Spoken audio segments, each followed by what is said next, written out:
Hi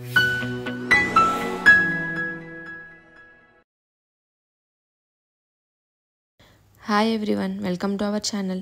ఈరోజు క్విక్గా ఈజీగా సాంబార్ని ఎలా పెట్టుకోవాలో చూసేద్దాం. ప్రాసెస్లోకి వెళ్ళే ముందు ఛానల్ సబ్స్క్రైబ్ చేసుకోవటం మర్చిపోకండి.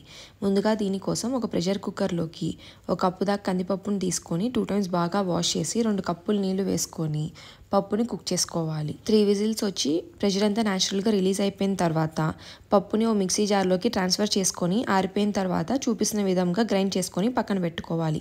ఇప్పుడు ఇంకొక ప్రెషర్ కుక్కర్ తీసుకొని ఒక 2 to 3 టేబుల్ స్పూన్స్ దాకా ఆయిల్ని వేసుకోవాలి. ఆయిల్తో పాటు ఒక టీ స్పూన్ వరకు నెయ్యిని వేస్తున్నానండి. ఫ్లేవర్ చాలా బాగుంటుంది. మీకు ఇష్టం లేకపోతే స్కిప్ చేసేసుకోవచ్చు. ఇప్పుడు అందులోకి ఒక ఎండుమిర్చి, 1/2 టీ స్పూన్ ఆవాలు, 1/2 టీ స్పూన్ జీలకర్ర వేసుకొని చిటపటమనేదాకా వేయించుకోవాలి. అవి లైట్గా వేగిన తర్వాత అందులోకి పొడుగ్గా కట్ చేసుకున్న 2 టమాటాలు వేసుకొని టమోటాలని ఒక 2 నిమిషాలు వేయించుకుంటే సరిపోతుంది. పొద్దున్నే హడావుడిగా త్వరగా కుక్ చేసుకోవాలనుకున్న వాళ్ళకి ఇలా సాంబార్ని ప్రెషర్ కుక్కర్లో పెట్టుకొని చూడండి. సేమ్ టేస్ట్ వస్తుంది, కానీ చాలా క్విక్గా అయిపోతుంది. టమోటాలు కొంచెం వేగిన తర్వాత అందులోకి ఒక 150 grams దాకా సాంబార్ ఉల్లిపాయలు, 2 ములక్కాయలు వేసుకోండి. సాంబార్ ఆనియన్స్ ప్లేస్లో నార్మల్ ఆనియన్స్ కూడా వేసుకోవచ్చు. నెక్స్ట్ 1/2 కప్పు దాకా దోసకాయల్ని పొడుగ్గా కట్ చేసి వేసుకోండి. అలానే ఒక క్యారెట్ చూపిస్తున్న విధంగా పొడుగ్గా కట్ చేసుకొని వేసుకోవాలి. 2 పచ్చిమిరపకాయలని మధ్యలోకి చీర్చుకొని వేసుకోండి. అలానే ఒక రెబ్బ కరివేపాకు, 2 వంకాయల్ని చూపిస్తున్న విధంగా బారుగా కట్ చేసుకొని వాటర్లో పెట్టుకోండి. వాటర్ని వంపేసి ఓన్లీ వంకాయల వరకు వేసుకొని ఒకసారి బాగా మిక్స్ చేసుకోండి. సాంబార్లోకి మీకు ఏ వెజిటేబుల్స్ కావాలంటే ఆ వెజిటేబుల్స్ అన్నీ వేసేసుకోవచ్చు. మీ దగ్గర సొరకాయ, గుమ్మడికాయ ఏమున్నా కానీ పీసెస్గా కట్ చేసుకొని కొంచెం కొంచెం వేసుకోండి.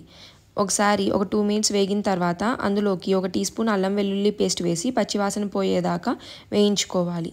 అలా పచ్చివాసన పోయిన తర్వాత అందులోకి 1/2 టీ స్పూన్ పసుపు, 1 టీ స్పూన్ ఉప్పు మీ రుచికి తగినట్టు లాస్ట్లో అడ్జస్ట్ చేసుకోవచ్చు.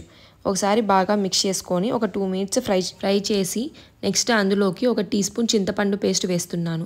మీ దగ్గర చింతపండు పేస్ట్ లేకపోతే ఒక రెబ్బ చింతపండుని ఇందులోకి వేసేసుకోండి. అలానే 1 టీ స్పూన్ కారాన్ని వేసి ఒకసారి బాగా మిక్స్ చేసుకొని మనం ముందుగా గ్రైండ్ చేసి పెట్టుకున్న పప్పుని కూడా ఇందులోకి యాడ్ చేసేసుకోవాలి. మనం వెజిటేబుల్స్ కట్ చేసుకొని దాల్ ప్రిపేర్ చేసుకొని పెట్టుకుంటే క్విక్గా 10 minutesలో సాంబార్ పెట్టేసుకోవచ్చు.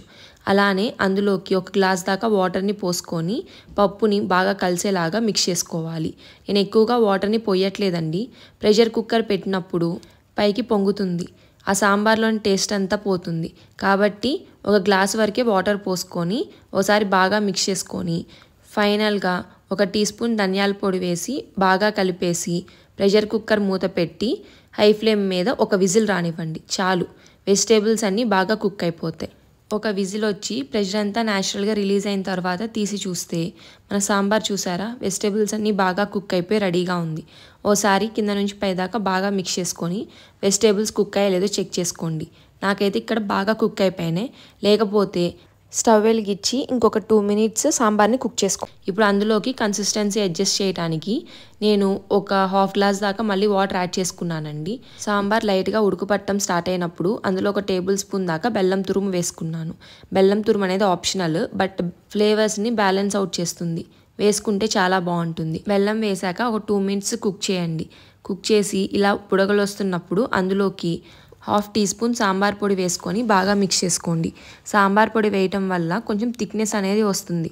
ఇలా బాగా మిక్స్ చేసుకొని ఓసారి ఉప్పు కారం అన్నీ సరిపోయలేదో చెక్ చేసుకొని ఏమైనా సరిపోకపోతే యాడ్ చేసుకోండి. సాంబార్ పొడి వేసిన తర్వాత ఒక 3 to 4 minutes కుక్ చేస్తే చాలు, మనకి సాంబార్ అనేది రెడీ అయిపోయింది. ఫైనల్గా కాడలతో సహా కొంచెం కొత్తిమీరని వేసుకొని కలిపేసుకుంటే మన సాంబార్ అనేది పర్ఫెక్ట్గా రెడీ అయిపోయింది. పొద్దున్నే ఎలాంటి హడావుడి లేకుండా ప్రెషర్ కుక్కర్లో క్విక్గా ఈ సాంబార్ని పెట్టేసుకోండి. మీరు కూడా ఒకసారి ఈ ప్రాసెస్లో ట్రై చేసి ఎలా వచ్చిందో కమెంట్ సెక్షన్లో కమెంట్ చేయడం మర్చిపోకండి. Thanks for watching the video.